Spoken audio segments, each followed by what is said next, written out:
हरे कृष्णा। सब भक्तों का स्वागत है श्रीमद् भागवतम की कथा में। आज हम श्रवण करेंगे कि वैदिक दिव्य ज्ञान के द्वारा कैसे हम जान सकते हैं कि काल की गणना कैसे होती है। परमाणु से लेकर विश्व के सारे अलग अलग स्थानों पर समय का मापन किस प्रकार से होता है, इसका दिव्य ज्ञान आज हम श्रवण करेंगे। श्रीमद् भागवतम का 3रा स्कंद 11वां अध्याय, परमाणु से काल की गणना। मैत्रेय उवाच सद्विशेषाणानाम् अनेको संयुत सदा परमाणु सविज्ञेयो नृणाम ऐक्य भ्रमो यतः। भौतिक अभिव्यक्ति यानी इस जगत का अनंतिम कण यानी सबसे छोटा पार्टिकल यानी कण जो है वह अविभाज्य होता है, यानी उसको और छोटा नहीं बनाया जा सकता और शरीर रूप में निरूपित नहीं हुआ हो, उसे ही परमाणु कहते हैं। सुपर एटम जो सबसे छोटा कण है इस संसार का, यह सदैव कैसा होता है? अविभाज्य होता है, उसके टुकड़े नहीं होते, इसके रूप में ही विद्यमान होता है और यहाँ तक कि समस्त स्वरूपों के विलीनीकरण लय के बाद भी वह वैसा ही रहता है। भौतिक देह ऐसे परमाणुओं का संयोजन ही तो होता है, किंतु सामान्य मनुष्य इसे गलत ढंग से समझता है। सारा शरीर जो है इन सारे कणों के साथ आने पर ही बनता है, लेकिन इसको सामान्य व्यक्ति नहीं समझ पाते। परमाणु अभिव्यक्त ब्रह्मांड की चरमावस्था है। जब वे विभिन्न शरीरों का निर्माण किए बिना ही अपने ही रूपों में रहते हैं तो वे असीमित एकत्व कैवल्य कहलाते हैं। निश्चय ही विभिन्न रूपों में यह शरीर प्रकट होते हैं।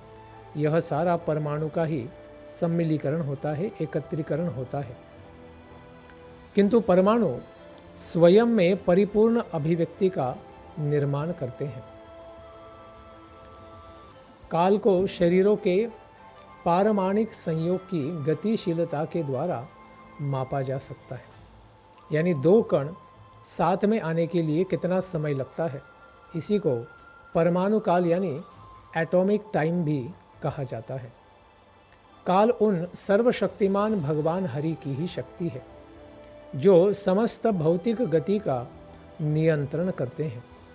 यद्यपि वे इस भौतिक जगत में दृष्टिगोचर नहीं है। अव्यक्त जगत मूर्ति नाम भगवान दृश्य दिखते नहीं हैं, क्योंकि वे आध्यात्मिक हैं, तो भौतिक आंखों के द्वारा उनको नहीं देखा जा सकता।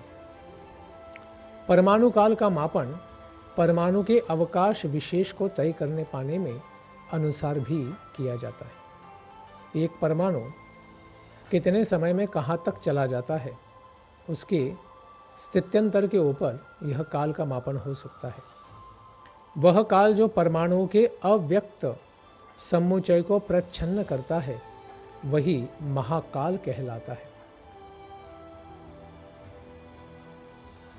स्थूल काल की गणना किस प्रकार की जाती है?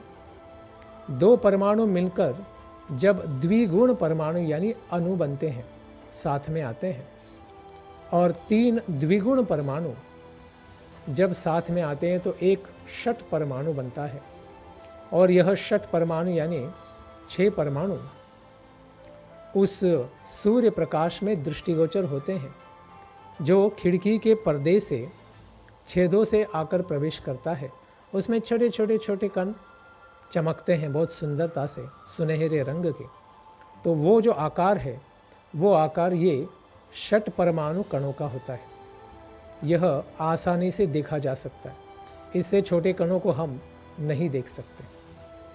इसीलिए षट परमाणु आकाश की ओर ऊपर उड़ते हुए दिखते हैं। ऐसे 3 त्रस रेणु के समुच्चय में जितना समय लगता है उनको साथ में आने में, उसे त्रुटि कहते हैं। और 100 त्रुटियों का एक वेद होता है। 3 वेद मिलकर एक लव बनता है। यानी यह गणना 1 सेकेंड के 1687.5 भाग किए जाएं तो हर एक त्रुटि की अवधि है, जो कि 18 परमाणु कणों के समुच्चय का काल है। विभिन्न पिंडों में परमाणु का ऐसा समुच्चयन भौतिक काल की गणना को जन्म देता है। इन विभिन्न अवधियों की गणना के लिए सूर्य ही केंद्र बिंदु है। 3 लवों की कालावधि एक साथ आने पर उसे निमेष कहते हैं। 3 निमेष मिलकर एक क्षण बनता है, 5 क्षण मिलकर एक काष्ठा और 15 काष्ठा मिलकर एक लघु बनता है। 15 लघु मिलकर एक नाड़िका बनाते हैं, जिसे दंड भी कहते हैं। 2 दंड से एक मुहूर्त बनता है और मानवीय गणना के अनुसार 6 या 7 दंड मिलकर 3 दिन या रात का चतुर्थांश बनता है। एक नाड़िका या दंड के मापने का पात्र 6 पल भार यानी 14 औंस वाले ताम्र पात्र से तैयार किया जा सकता है, जिसमें 4 माशा भार वाले तथा 4 अंगुल लंबे सोने की सलाई से एक छेद बनाया जाता है। जब इस पात्र को जल में रखा जाता है तो इस पात्र को लबालब भरने में जो समय लगता है उसे ही एक दंड यानी 24 मिनट समय लगता है। अगर ब्राह्मण का कोई हमने कार्य करवाया है तो उसमें देख सकते हैं कि ब्राह्मण इस प्रकार से मुहूर्त गिनने के लिए इस प्रकार से ताम्र पात्र का उपयोग करते हैं। घटिका मापक भी जिसको कहते हैं। यह भी गणना की गई है कि मनुष्य के दिन में 4 प्रहर या याम होते हैं और रात में भी 4 प्रहर होते हैं, 3-3 घंटे का एक। इसी तरह 15 दिन तथा 15 रातें इनका पखवाड़ा बनता है और पक्ष जिसे कहते हैं। और एक मास में 2 पखवाड़े या पक्ष होते हैं। उजला पक्ष जिसमें चंद्रमा बड़ा बड़ा दिखता जाता है, पूर्णत्व की ओर जाता है, उसे शुक्ल पक्ष, और अंधियारा होता जाना यानी अमावस्या की ओर जाना उसे कृष्ण पक्ष कहते हैं। 2 पक्षों को मिलाकर एक मास होता है और यह अवधि पितृलोकों का पूरा एक दिन तथा रात है। ऐसे 2 मास मिलकर एक ऋतु बनाते हैं और 6 मास मिलकर दक्षिण से उत्तर तक सूर्य की पूर्ण गति को बनाते हैं। यानी दक्षिण से उत्तर यानी उत्तरायण, उत्तर से दक्षिण यानी दक्षिणायन 6-6 महीने के। 2 सौर गतियों से देवताओं का एक दिन यानी उत्तरायण देवताओं का दिन होता है और दक्षिणायन देवताओं की रात्रि होती है। और दिन रात का यह संयोग मनुष्य के एक पूर्ण पंचांग वर्ष के तुल्य है। देवताओं का एक दिन यानी यहाँ मनुष्यों के लिए वह 1 वर्ष संवत्सर होता है और मनुष्य की आयु ज़्यादा से ज़्यादा 100 वर्ष की है, खास करके कलयुग में। सारे ब्रह्मांड के प्रभावशाली नक्षत्र, ग्रह, तारे तथा परमाणु पर ब्रह्म के प्रतिनिधि दिव्य काल के निर्देशानुसार अपनी अपनी कक्षाओं में चक्कर लगाते हैं। उनका परिभ्रमण ध्रुव तारा को केंद्र में रखते हुए होता है। सूर्य, चंद्रमा, नक्षत्र तथा आकाश के तारों के 5 भिन्न भिन्न नाम हैं और उनमें से प्रत्येक का अपना संवत्सर यानी वर्ष अलग अलग होता है। तो यहाँ पर तालिका देख सकते हैं। एक त्रुटि यानी 8 सेकंड का 13,500वां छोटा हिस्सा, एक वेद यानी 8 सेकंड का 135वां हिस्सा, एक लव यानी 8 सेकंड का 45वां हिस्सा, एक निमेष यानी 8 सेकंड का 15वां हिस्सा, एक क्षण यानी 8 सेकंड का 5वां हिस्सा, एक काष्ठा यानी 8 सेकंड, एक लघु यानी 2 मिनट, एक दंड यानी 30 मिनट, एक प्रहर 3 घंटे, एक दिन 12 घंटे, एक रात 12 घंटे, एक पक्ष 15 दिन, एक मास 30 दिन, एक अयन 6 महीना और एक संवत्सर 2 अयन का समय होता है। तो मैत्रेय ऋषि विदुर जी को कहते हैं, सूर्य अपनी असीम ऊष्मा तथा प्रकाश से सारे जीवों को जीवन देते हैं। बिना सूर्य सब कुछ नष्ट हो जाएगा। वह सारे जीवों की आयु को इसलिए कम कर देता है कि उन्हें भौतिक अनुरक्ति के मोह से छुड़ाया जा सके। इसीलिए काल का भय सब जीवों के पीछे लगा है। वह स्वर्गलोक तक ऊपर जाने के मार्ग को लंबा करता है, प्रशस्त बनाता है। इस तरह वह आकाश में बड़े वेग से गतिशील है। अतएव हर एक को चाहिए कि प्रत्येक 5 वर्ष में एक बार पूजा की समस्त सामग्री के साथ उनका नमस्कार करें, उनकी पूजा करें।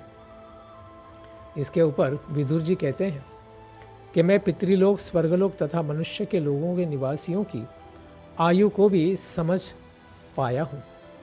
कृपया अब मुझे उन महान विद्वान जीवों के जीवन की अवधि के विषय में बताएं जो कल्प की परिधि के परे हैं।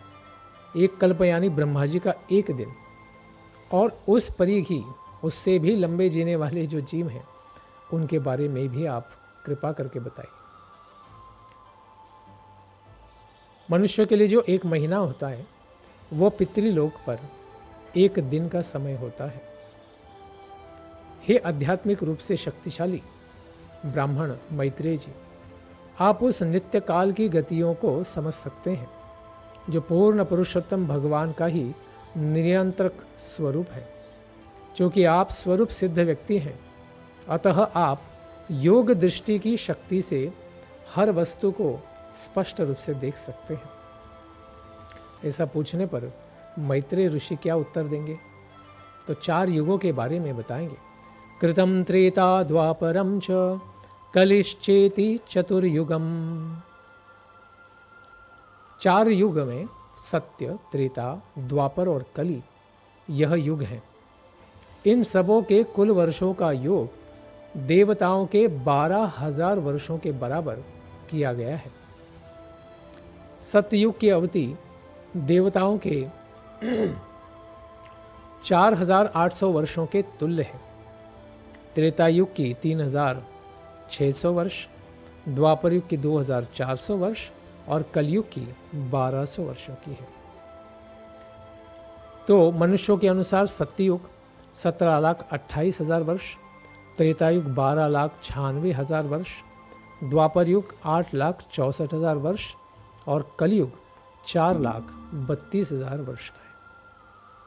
प्रत्येक युग के पहले तथा बाद के संधि काल, यानी 2 युग के बीच में जो ट्रांजिशन पीरियड होता है उसको संधि काल कहते हैं, जो कि कुछ 100 वर्षों का होता है, जैसा कि पहले उल्लेख किया गया है।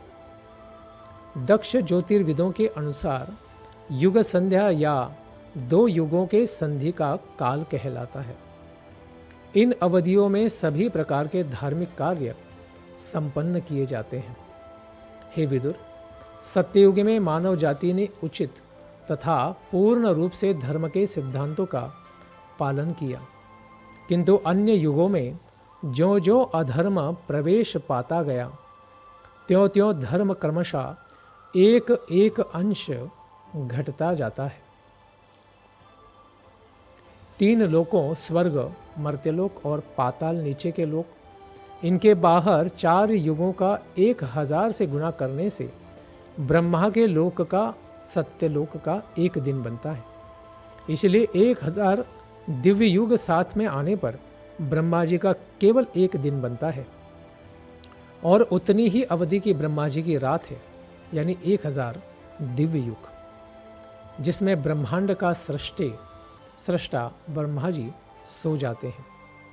ब्रह्मा जी की रात्रि के अंत होने पर ब्रह्मा जी के दिन तीनों लोकों का पुनः सृजन प्रारंभ होता है, और वे एक के बाद एक लगातार 14 मनु के जीवन काल तक विद्यमान रहते हैं।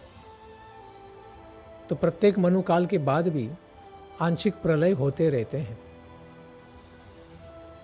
प्रत्येक मनु के चतुर्युगों के 71 से थोड़ा अधिक 71.4 इतने समूहों का जीवन वे भोगते हैं, जिनको मनुकाल कहते हैं। और विश्व के सारी जो देवताओं का कैबिनेट है, मंत्रिमंडल है, वो पूरी तरह से बदल दिया जाता है भगवान के द्वारा। प्रत्येक मनु के अवसान के बाद क्रम से अगला मनु अपने वंशजों के साथ ही आता है, जो विभिन्न लोकों पर शासन करते हैं। किंतु 7 विख्यात ऋषि तथा इंद्र जैसे देवता एवं गंधर्व जैसे उनके अनुयायी मनु के साथ साथ ही प्रकट होते हैं। तो यह उनका मंत्री परिषद है। ब्रह्मा जी के दिन के समय सृष्टि में तीनों लोक, स्वर्ग, मर्त्य और पाताल लोक चक्कर लगाते हैं, तथा मनुष्येतर जो वर्षु हैं, मनुष्य हैं, देवता है, तथा पितृगण समेत सारे निवासी अपने अपने सकाम कर्मों के अनुसार प्रकट तथा अप्रकट होते रहते हैं। प्रत्येक मनु के बदलने के साथ पूर्ण पुरुषोत्तम भगवान विभिन्न अवतारों के रूप में यथा मनुष्य, मनु इत्यादि के रूप में अपनी अंतरंगा शक्ति प्रकट करते हुए अवतीर्ण होते हैं। इस तरह प्राप्त हुई शक्ति से वे ब्रह्मांड का सदा पालन करते हैं। दिन का अंत होने पर तमोगुण के नगण्य अंश के अंतर्गत ब्रह्मांड की शक्तिशाली अभिव्यक्ति रात के अंधेरे में लीन हो जाती है। ब्रह्मा जी का दिन समाप्त होता है तो प्रलय हो जाता है। नित्य काल के प्रभाव से असंख्य जीव उस प्रलय में गर्भोदक सागर में लीन रहते हैं और हर एक वस्तु शांत मौन हो जाती है।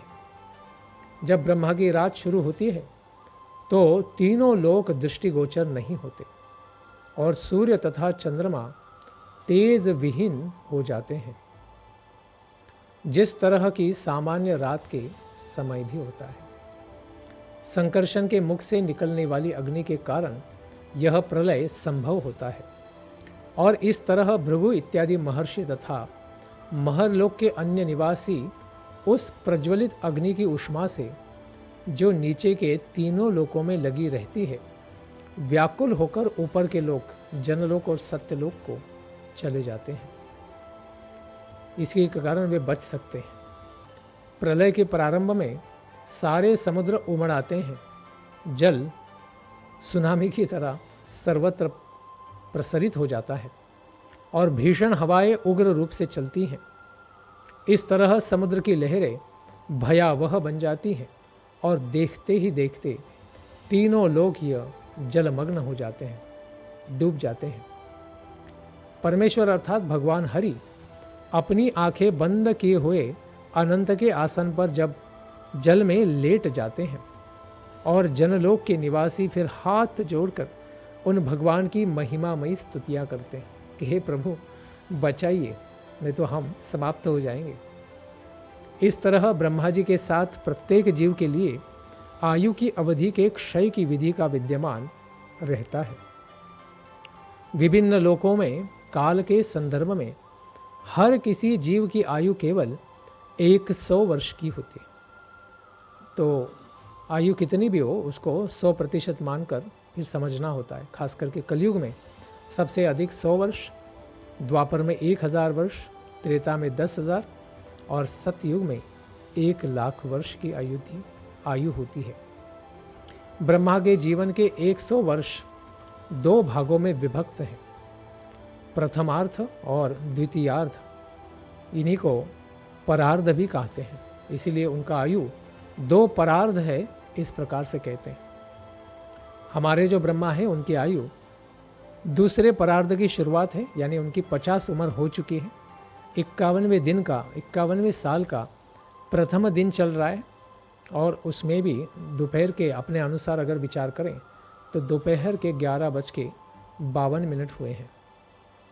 ब्रह्मा जी के जीवन का प्रथमार्ध समाप्त हो चुका है और अभी द्विपरार्ध शुरू है। ब्रह्मा जी के जीवन के प्रथमार्ध में प्रारंभ में ब्रह्मकल्प नामक कल्प था, यानी दिन। ब्रह्मा जी के हर एक दिन का अलग नाम होता है।